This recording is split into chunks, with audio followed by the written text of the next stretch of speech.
let's get started so that you can hear all about Daniel's expertise on soil. Let me just look at the... So thank you all so much for joining us this afternoon. This session is part of our Climate Solutions for Restaurant Survival campaign at the James Beard Foundation.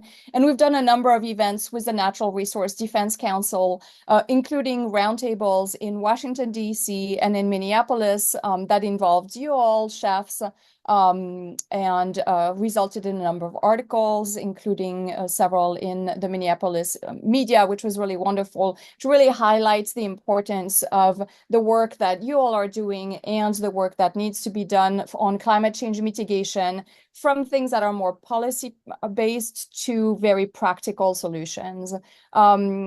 And today, so as part of these conversations, the roundtable in DC in particular generated a big conversation between chefs and the farmer present around what exactly is regenerative agriculture. We talk about it. What is it? Is it organic? Is it biodynamic? Is it all of this? What are the practices that are central to regenerative agriculture? So we decided to explore this on with this webinar here as part of our campaign update, and to really give some practical, useful information to you all so that you can then know what questions to ask of your purveyors, especially of your farmers. So that's really the goal of this webinar, to leave you more educated on what regenerative agriculture practices are, what you should be asking when you are talking to a farmer, whether it's a local or bigger farmer, around the things that they are doing, and what kind of choices do you or should you be making that work best for your operation if you are regenerative agriculture minded. Before we go into these details with Daniel, I just want to take you through a couple of slides that are updates about our climate campaign. So Emily, if you can go to the next slide, please. As you might or might not know, we launched our climate survival for Climate Solutions for Restaurant Survival campaign in late February, have had a number of webinars, and then have developed resources. So on the climate page of our website, we'll also drop it in the chat so you can immediately click on that. You don't have to type in anything. You will find a number of resources, including reports that we did with the Global Food Institute at George Washington University on the economic impact of climate change on the independent restaurant industry supply chain, which formed the basis of the campaign afterwards, because we're really talking about the economic impact of climate change. What does it mean when there are droughts, there are floods, it's too hot, it's too cold, people are not coming in your restaurants, ingredients are disappearing or rising in costs, et cetera, et cetera. This has a very direct, very concrete impact on restaurants, which resonate extremely well with lawmakers, because you are all taxpayers in their districts, obviously. So that's formed the basis of our letter to Congress that many of you signed, and meetings that we've been having with lawmakers. When we are doing these advocacy roundtables, they're always invited also. So we have representatives from federal lawmakers at each one of these typically. And on the right-hand side, if you're based in LA, Denver, or Atlanta, you can see when we will be visiting you next. So there are 3 roundtables here that you are welcome to attend. And this is an opportunity for you to share your stories with the people in your community who most need to hear it, and with each other. So it creates also the support system around climate impact on restaurants in your respective cities. On our website, you will also find social media assets for the campaign. If any of you want to be posting recordings of past webinars, we'll post this one obviously on it afterwards too.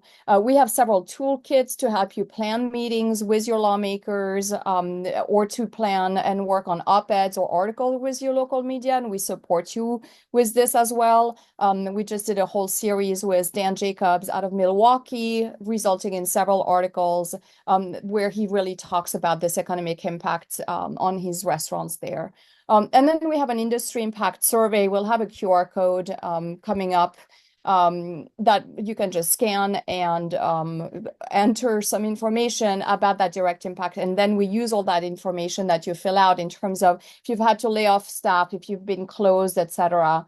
We use that with media and with lawmakers as we prepare messaging.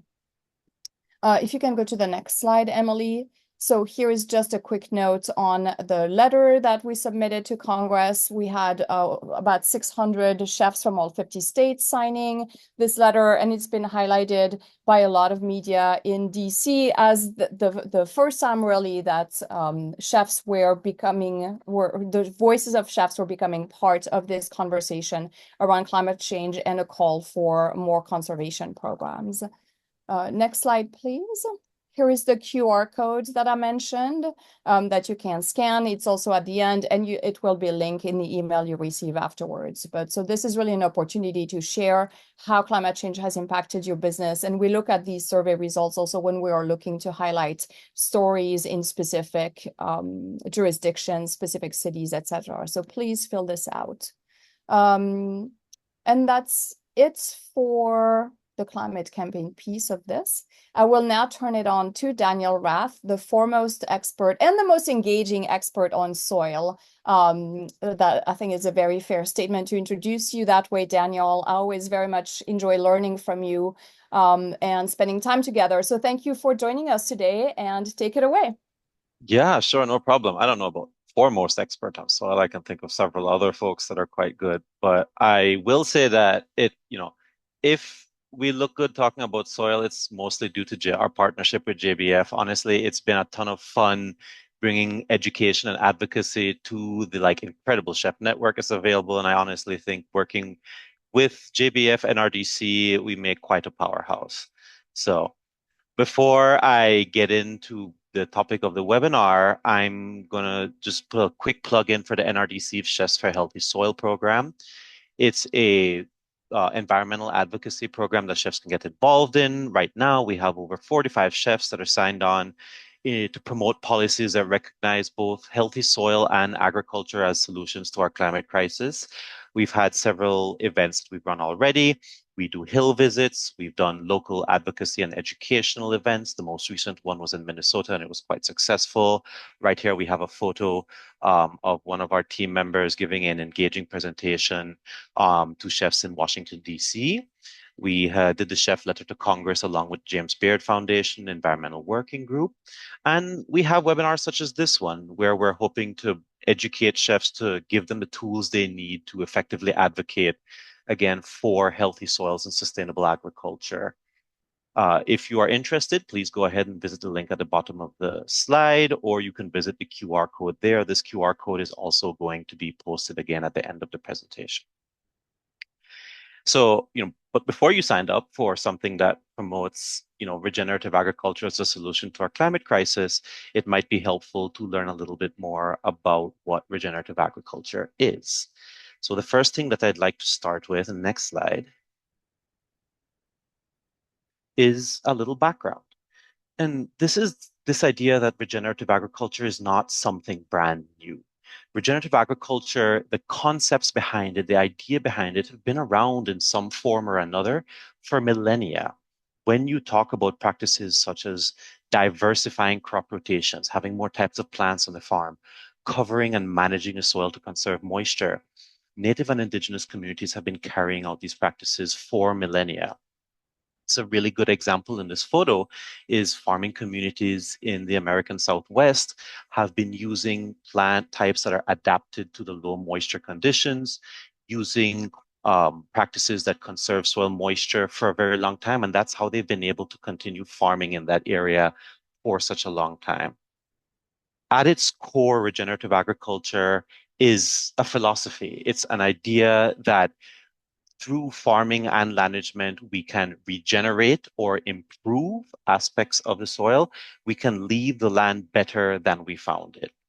It's, there are a lot of similarities to the movement of regenerative agriculture right now and where the organic agriculture movement was back in the 1980s is very much a grassroots initiative led by farmers who really just want to ensure sustainability and, this legacy of land management for future generations. I'll go to the next slide. I personally think that the recent sort of interest in regenerative agriculture stems from this growing understanding that farms really sit at the intersection between human societies and natural environments. Now, even if we live in a city, the natural environment affects us every day. It affects us through the air we breathe, it affects us through the water we eat, but potentially one of the most visceral ways that we're connected to the environment, even if we are not living in the middle of a forest, is through the food that we eat.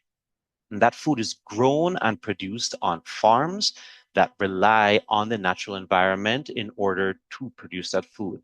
Farms need rainfall. Farms need to be able to manage pests and diseases. All of these things are dependent on the natural environment that that farm sits in. And so really farms are a very deep and personal connection between the social communities that we've built as people and the natural environment that we exist in. Now, when you're talking about a regenerative farms seek to improve not just the environmental aspect of food production, but also the social aspect. So go next slide.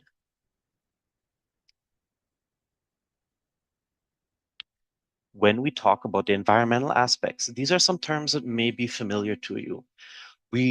If we have a regenerative farm, we'd love regenerative farms to be able to improve soil health, improve organic matter, to improve water resources, to be able to deal with extreme weather events such as floods and droughts, to be able to store water in the soil for crops to be able to use throughout the growing season. Regenerative farms seek to improve air quality, through tillage, either through, you can have lots of dust particles getting into the air, sometimes pesticide fertilizer particles.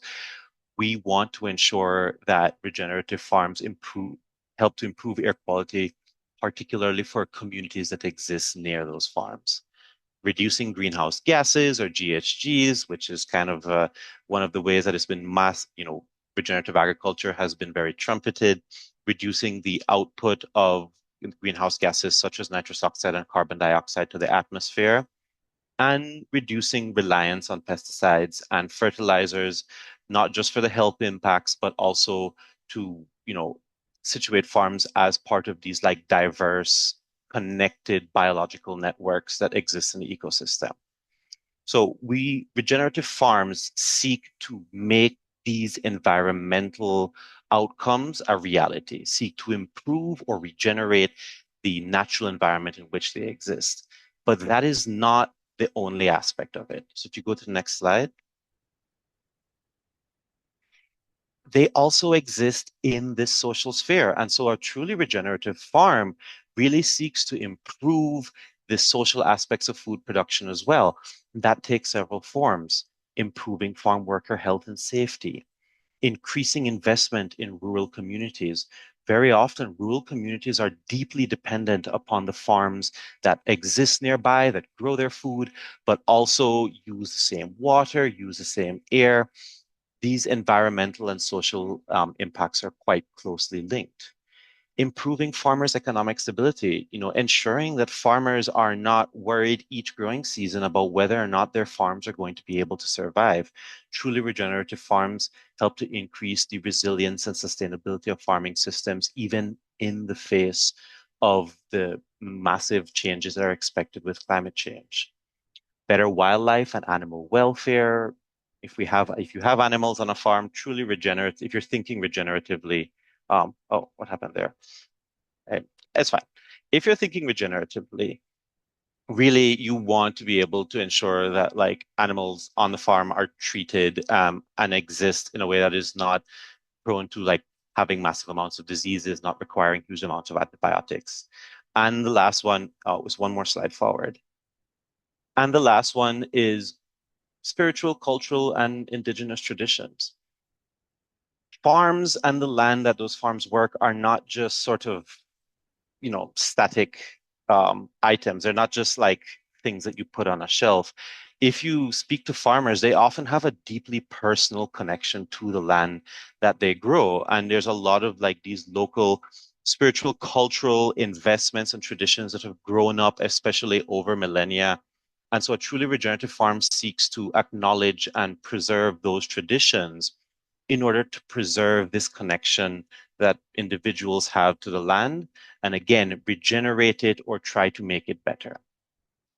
So one more slide. There we go.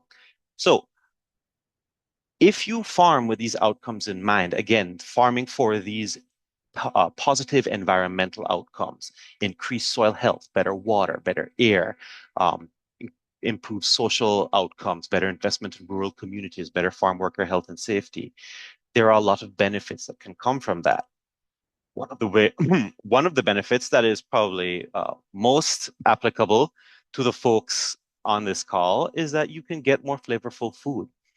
There's a lot of research that's happening on this. It's actually quite fascinating. But what we do know is that farming regeneratively or farming with these practices in mind, seeking to improve the environment, can also result in more flavorful food. You can have greater amounts of micronutrients, greater amounts of flavor compounds. There's this whole area of food as medicine where people are talking about prescribing healthy food the same way that you would prescribe medication to a sick patient. And it really gets at the fact that our health is deeply affected by the food that we eat. Farming regenerative can also really help to improve soil biodiversity. Now, soils are one of like the last bastions of like biodiversity on the planet. Up to 50% of the Earth's remaining biodiversity is contained within soils, and that spans a wide range from tiny, single cell organisms to larger organisms such as moles and foxes that exist for a large part of their life, make their burrows in the soil. Farming regeneratively can help to improve that biological network, which in turn can help to improve the resilience and sustainability of farms.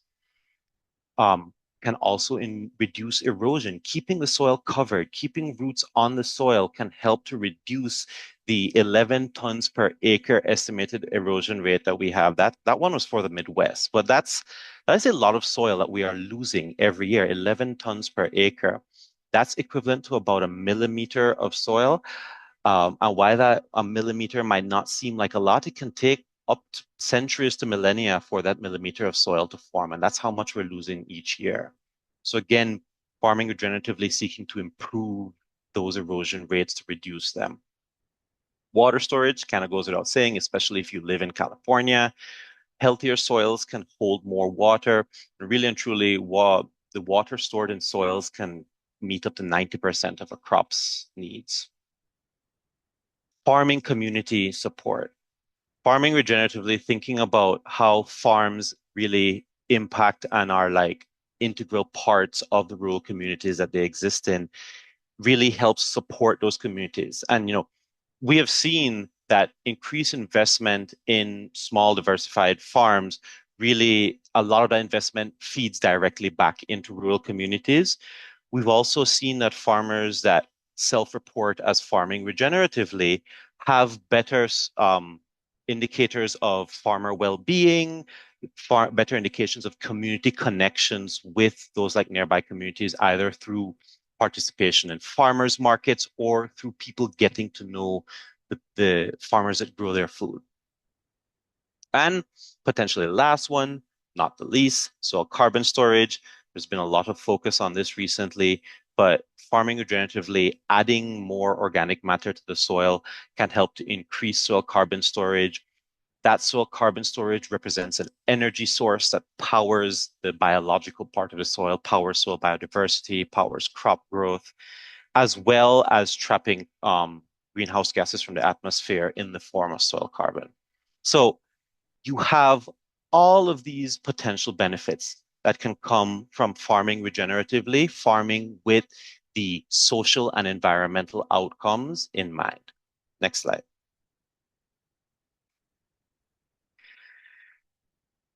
Unfortunately, regenerative agriculture is currently a philosophy, and so it is not, there's not like a really set definition.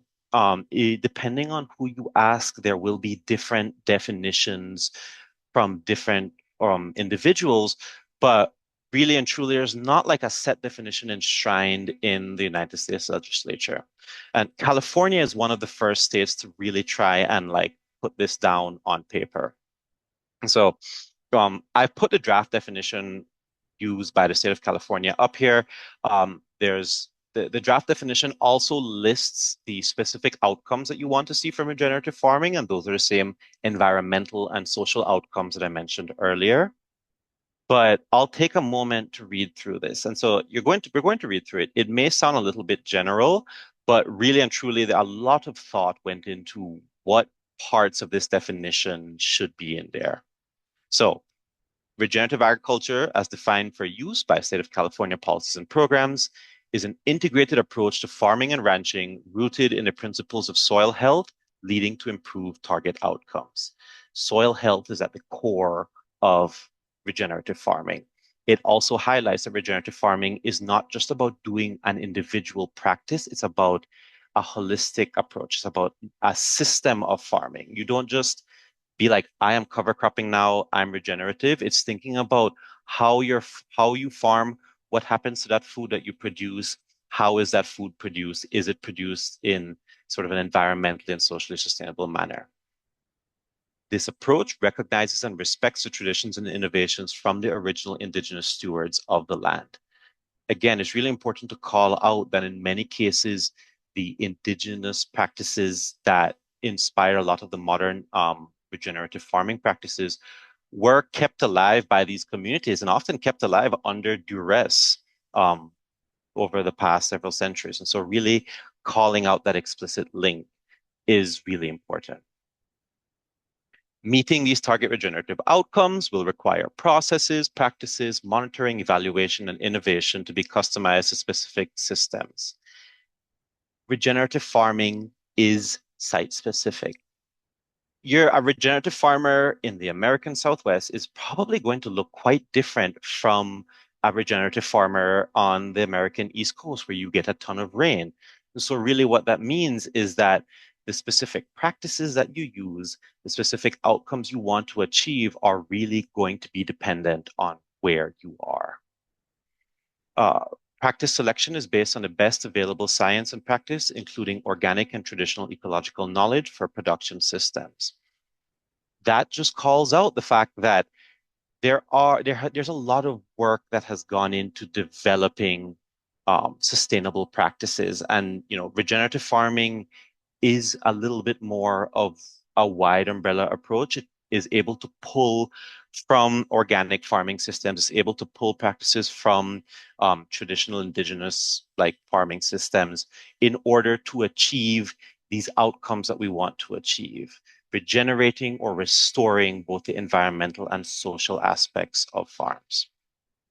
All right, so we'll go one more slide. I was asked to put this slide in here, and I think it's a really interesting topic of discussion. One of the things that we struggled a lot with the California definition is how does organic farming fit into it?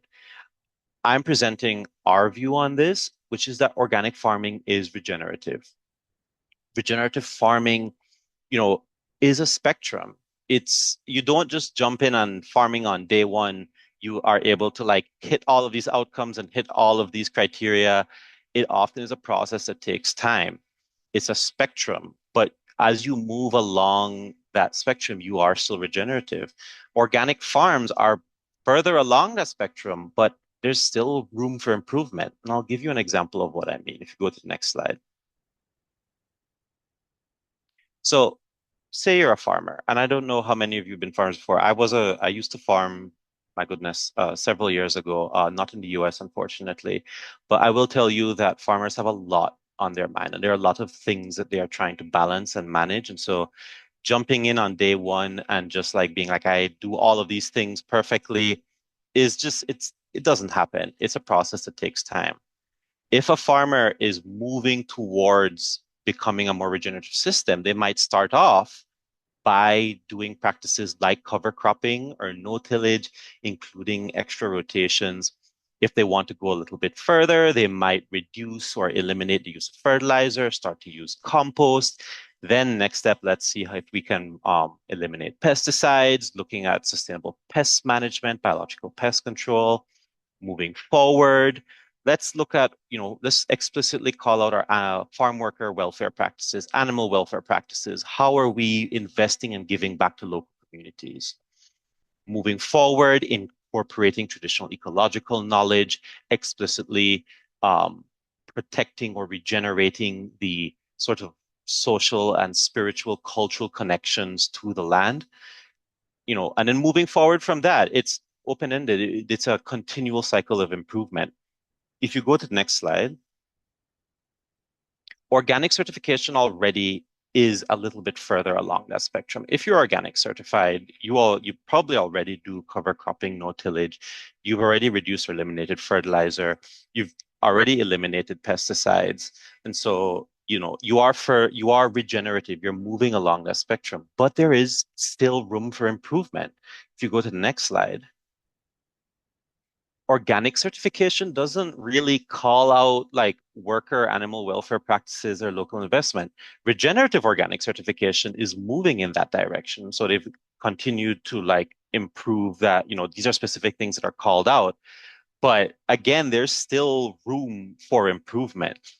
And so regenerative agriculture acknowledges that, there are different scales of regenerative, but if a farmer was not cover cropping or was not doing diverse rotations before, and they start doing it, they are moving towards a more regenerative system. So it really is organic farming is regenerative. It fits very closely into this idea. And just thinking about the fact that regenerative farming, it does not look the same everywhere, and it's really a spectrum of practices. If you go to the next slide, or one more slide. There we go. Now, what does that mean practically? It's really good to be here talking about sort of like the philosophical concepts behind regenerative agriculture, talking about here are the things we want to achieve. Here's how farms can be on this spectrum.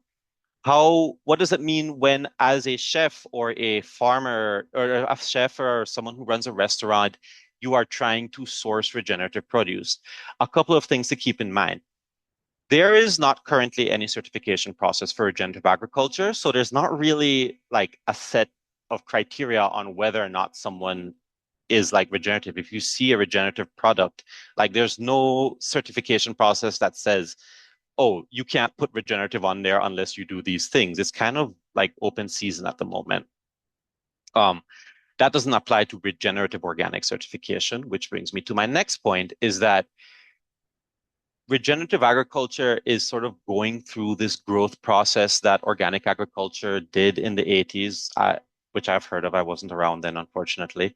But these certifications, such as organic certifications, were created for this reason. They were created to provide these standards that, build consumer confidence and prevent greenwashing, which means that if you buy an organic certified thing, at least there's like a set basis of criteria that you're receiving.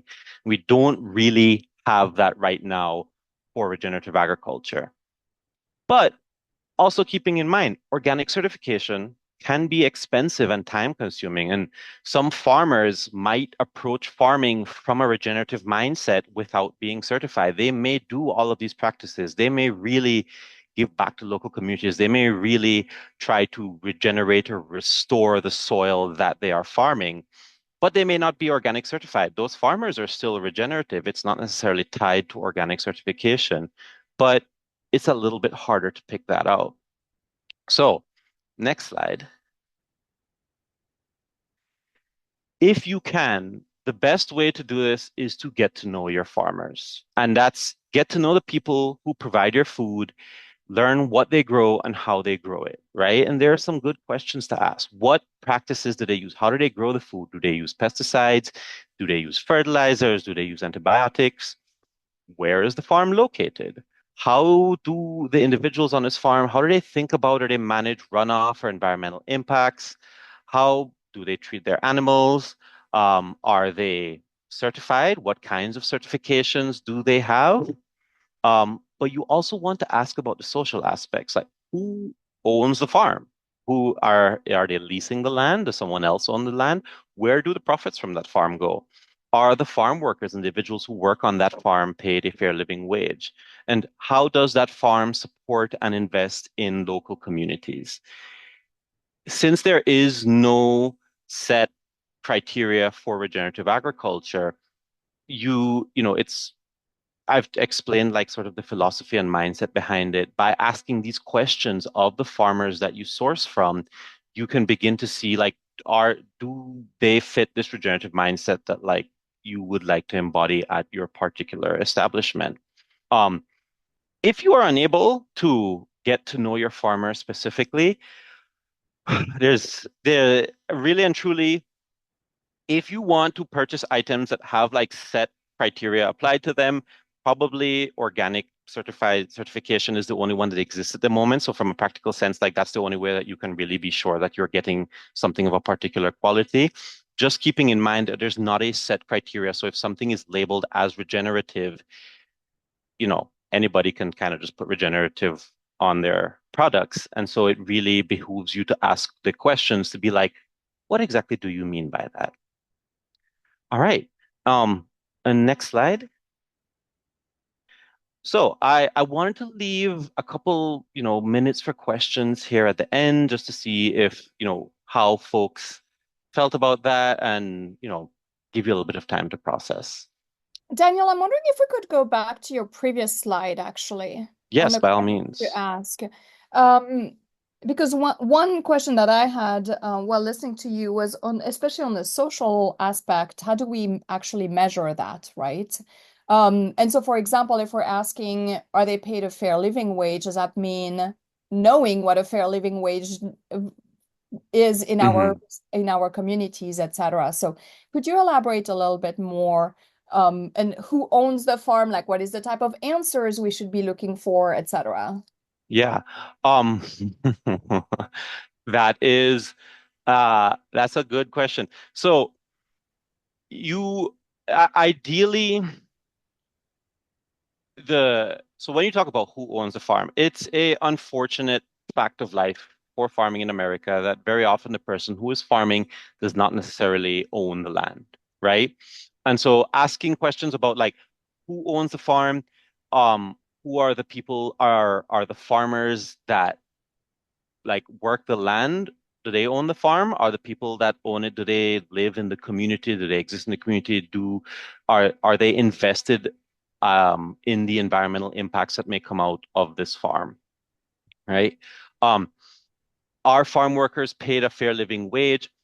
That one, it's a little bit harder. There are different sort of like criteria for fair living wages depending on what part of the US you're in. There are, I know, they're like you can find criteria online. I know that at least in my perspective, the NRDC did a report in which we spoke to several different over 100 regenerative farmers across the country, interviewing them, trying to pull together this idea, this philosophy.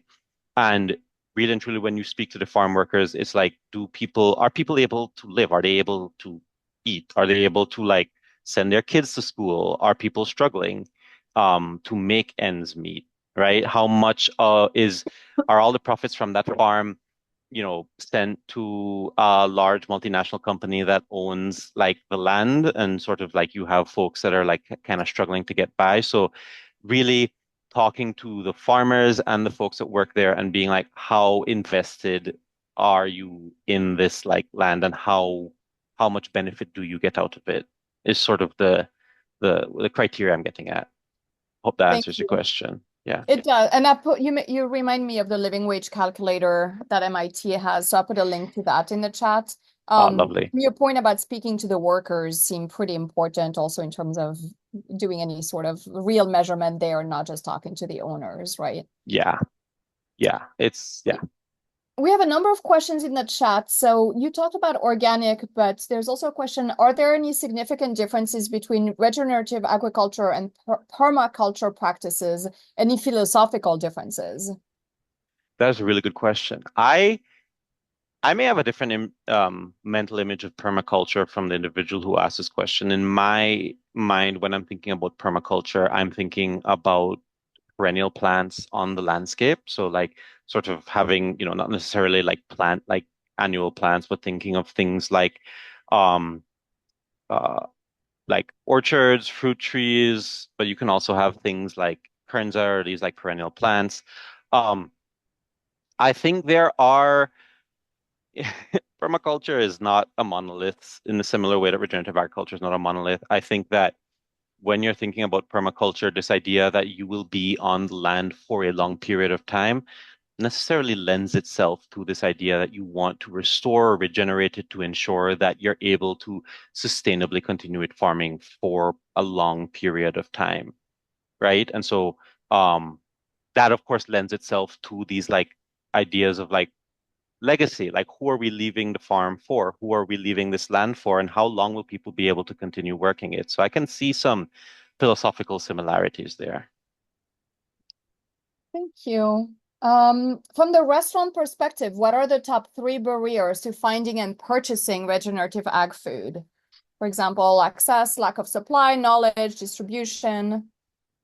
That might be a better question for you, maybe, Anne. Yes. Indeed. Um, I mean, I think the barriers are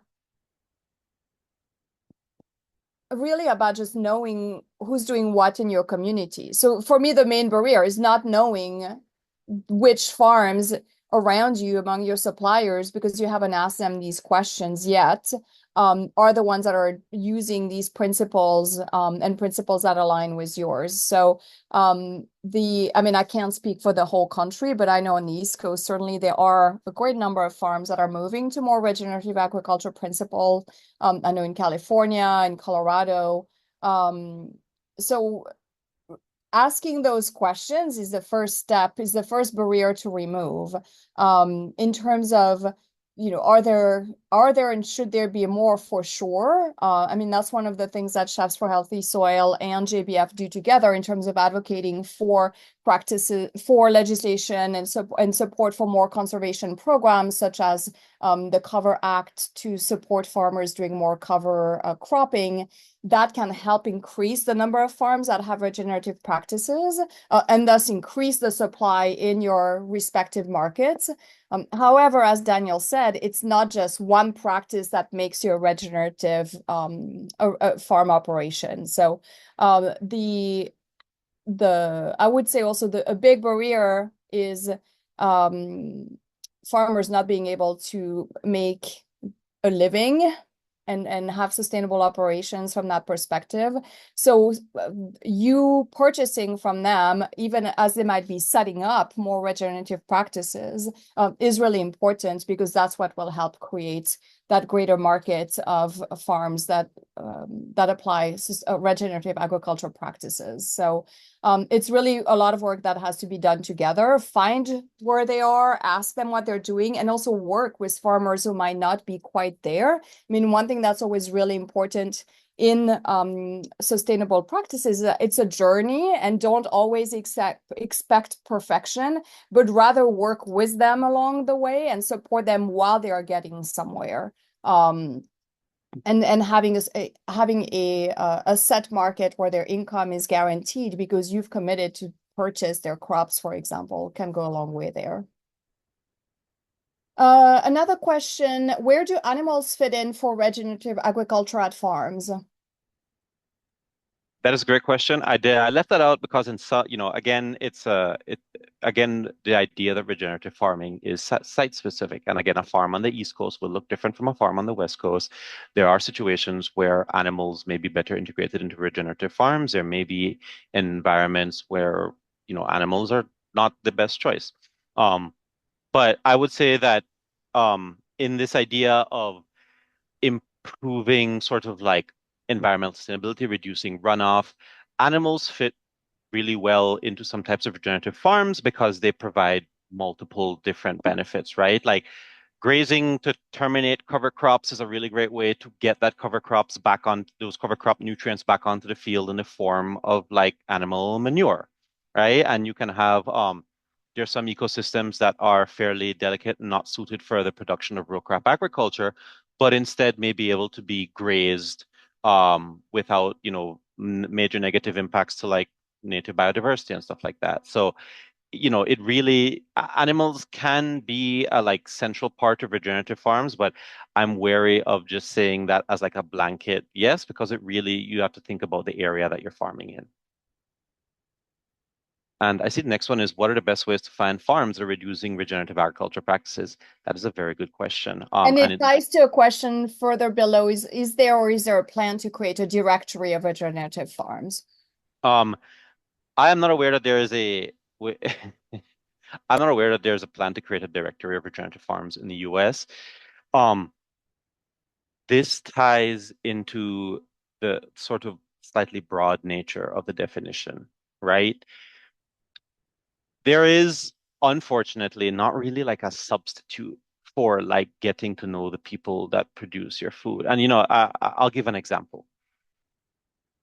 This might seem like a lot of criteria. Like, oh my God, farms need to do all of these things in order to be regenerative. This is like small, like diversified farms do all of this stuff sort of naturally, right? Like if you have like farms that have a limited land area like footprint and are trying to like keep that land preserved for future generations, a lot of these practices they just do automatically, right?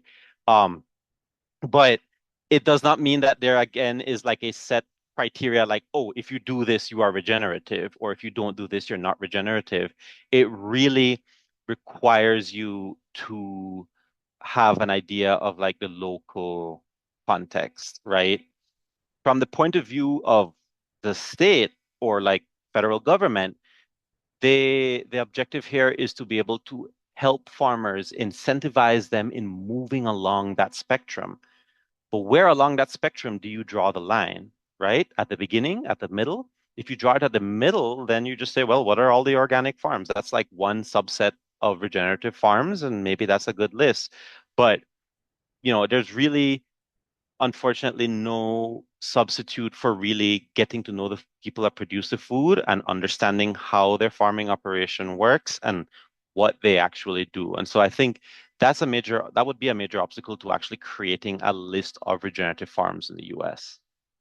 And I looked quickly. There are a few directories online where you can Hmm. enter. Organic Consumers Association has one where you can enter your zip code and see what farms are around there.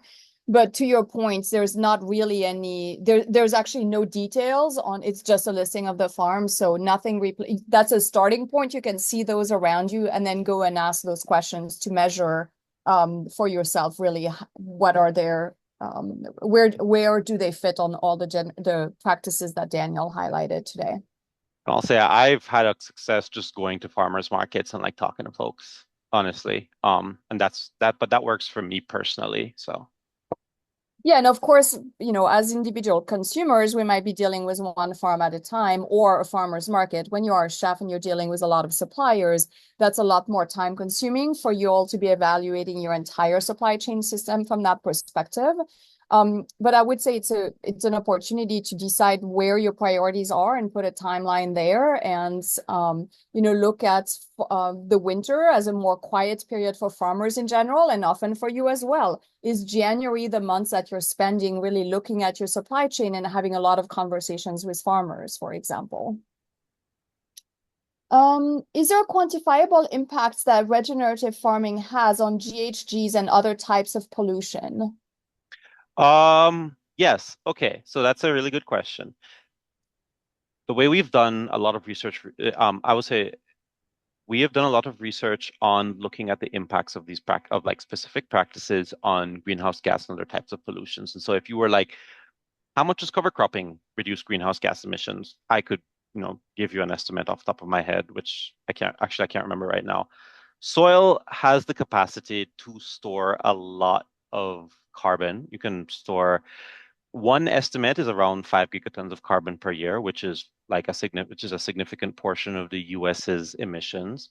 Um, and there's other types of pollution, such as nitrous oxide pollution, such as methane pollution that you can reduce through like specific practices. I would say that when you think of regenerative farming as like this sort of holistic concept, there's like not a ton of research on how multiple practices stacked together help to reduce greenhouse gases and other types of pollution. We know we do know, however, that if the effect is likely going to be synergistic. So I will say that from my point of view, I did research on the combined application of cover crops and compost for my PhD. And we found that combining two of those actually resulted in more carbon being stored throughout the entire soil profile because the two practices work together in a really great way. And so yeah, I mean, if you want a specific quantifiable impact, there's quantified impacts for like specific practices. There probably needs to be a little bit more research on how sort of like these integrated systems reduce greenhouse gases and other types of pollution. Thank you. If a farm is owned by a corporation, have you found any useful tactics that could help direct action towards generative agriculture by that corporation? Um, hmm, that's a little bit more difficult from like I'm trying to think of the NRDC certainly has tactics that we use, but we are not a farming organization. We're an advocacy organization. Um, Communicating with farmers and clearly are like really and truly that's the only way that I can visualize it is being like these are the things that these are the goals, this is the philosophy that we're trying to embody, this is the type of food that we're trying to look for, or being like, you know, or being as straightforward as like, I want to source food that does not have absolutely any pesticide residue because I want to ensure that my diners have like, highest quality food, um, etc. So communicating your desires to farmers, and being like, I am a potential customer. This is the product that I want you to provide to me. Can you provide that? And that really, those sort of market forces are really what help and are, that those are what help corporations move towards like more regenerative agriculture. And that is a large reason a lot of corporations are moving towards it. Like, even if they're just paying lip service to it, like, there is an increased demand for these products. Again, unfortunately, there's no criteria like that's like I'm regenerative, like this is what this actually means. So I think that's another reason that it's become very popular. But letting them know that there is a market for these products, I think, is a great way to move these corporations towards more sustainability. There was a comment about that was probably in reference to animals. There are keystone species that are imperative to the ecosystem, such as bison. And there are Yes. definitely projects, I'm aware of at least one in Colorado, bringing more bisons back into the ecosystem. Yeah, and I think hi Blue, by the way, that's good to good to see your comment. But also I think you're absolutely right. Like there are keystone species, especially these like the native prairie ecosystems in the Midwest or have been adapted over millennia to um have the presence of bison, these like grazing animals on there. And so in that case, it might actually be like beneficial to have grazing ruminants such as bison on the land. Probably would not work in like Florida though, or somewhere else. So again, it is like fairly sites is sometimes really site specific. What are good books or resources to learn more about regenerative agriculture? Yeah, I would say Liz Carlisle, who is a professor at University of California, Santa Barbara, has done some really um, good work on it. So she has a book, Healing Grounds, that the story of regenerative agriculture. Um, Braiding Sweetgrass, I think, is also a good one. Um, I I'm really trying to. My problem is that I have a list of papers, scientific papers that immediately pop into my head, which is like I've done a literature review on this, and there are a lot of really good ones. The Rodale Institute, I think, had a report that came out that was one of the first times that regenerative agriculture was actually used in like the literature, and so they've been working on this for quite a long time. Um, yeah, and if other folks have other good sort of like books that they have read that like really like help tell you a lot about regenerative agriculture, please feel free to put them in the chat. So I can certainly send out a list of papers, but that's maybe not to everyone's cup of tea.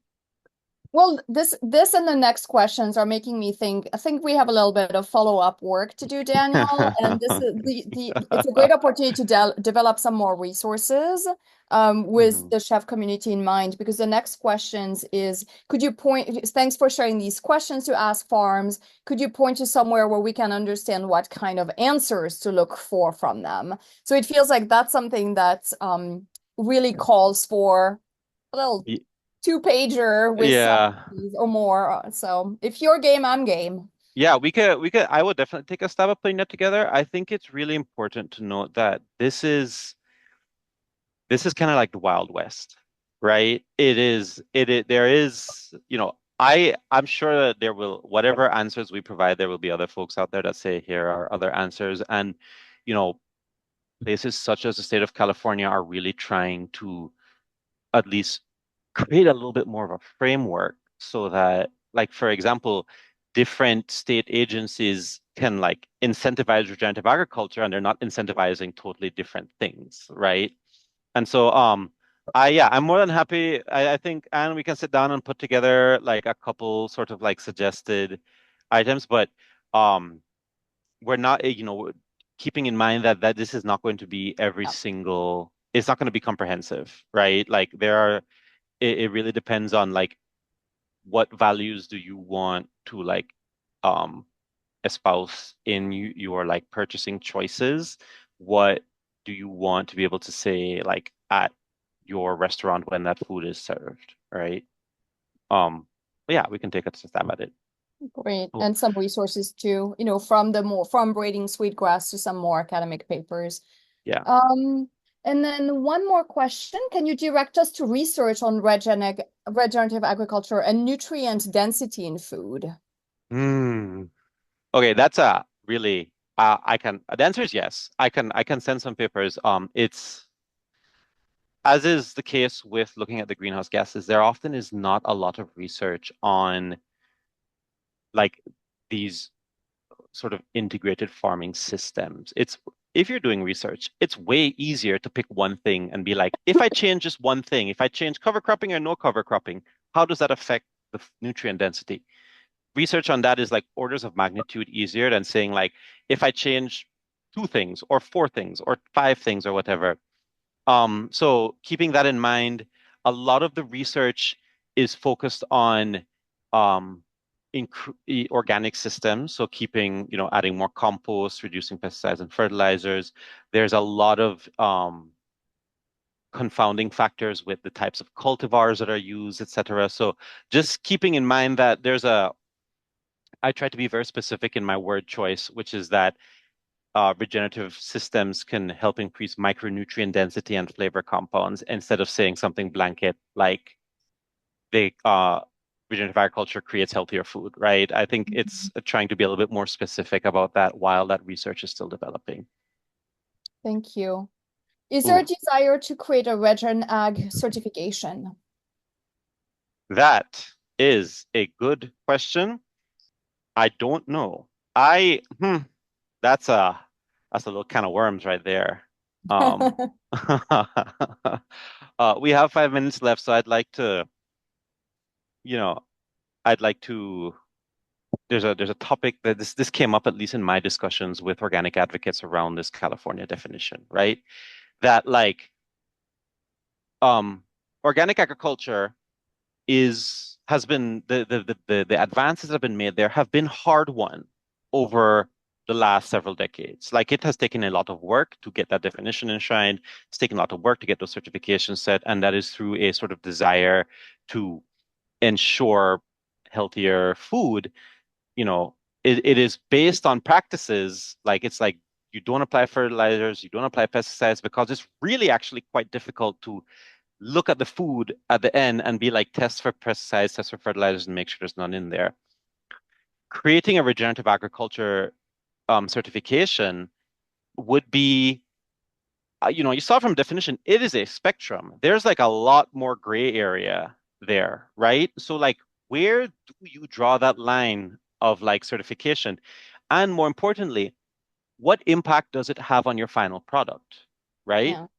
Like, are, in order to do to this certificate, well, the goal of a certification would be sort of ensuring that consumers and people that are buying the produce are can be assured of a certain level of like quality or certain like some way that where food was produced.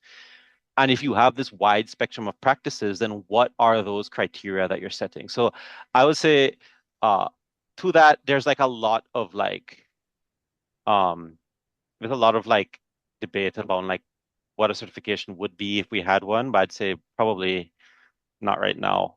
So Yeah. Well, and at the roundtable we did in DC, one of the chefs there said that they were working with a farm that was using all organic practices. And so they were using their products for years. And then once the farm got certified organic, they raised their prices because they needed to sustain the cost of the certification. And it became impossible for the chef to continue using them. So there's definitely dangers in all of these. yeah. We have a great resource shared in the chat Mm. that I invite everyone to click on. And then last question, we have 1 minute left. Who is the leading country already doing regenerative agriculture? Hmm. Okay. Hmm. It's a good question. Well, it's not a country, but I would say that the EU has been doing a lot of work on it. A lot of the resources that we used in putting together the California definition, the scientific resources came from research that had been done in in the European Union. Um, I can't remember if they have a specific definition within, um, on this side of the pond. California is not a country. Sometimes I feel like it should be, but like within the US, California, I think is certainly in the lead right now when it comes to like at least defining regenerative agriculture. Um, and like, potentially having like a concrete framework for it. Um, and that's for I'm originally from Belize. Let me tell you, the Mayan farmers down there have been doing regenerative agriculture for like a very long time. And so there's like our current, the understanding of regenerative agriculture in our current social and legislative frameworks, and like, of course, very like Eurocentric or whatever. Leading country already doing regenerative agriculture. What countries have like the most native communities that have not like sort of succumbed to like yield at all costs mentality, right? Would probably be the one that's like leading on regenerative agriculture because they've been doing it for so long. Yeah, I think that's the key. And Yeah. and the EU is always an interesting example because they're leading in so many things, but it comes with a lot of legislation, which always makes me think those are obstacles that are very major to overcome in the US. Yeah. Um, Um, so there's someone who had their hand raised. I know we're out of time. I just have just noticed it. Are Celia?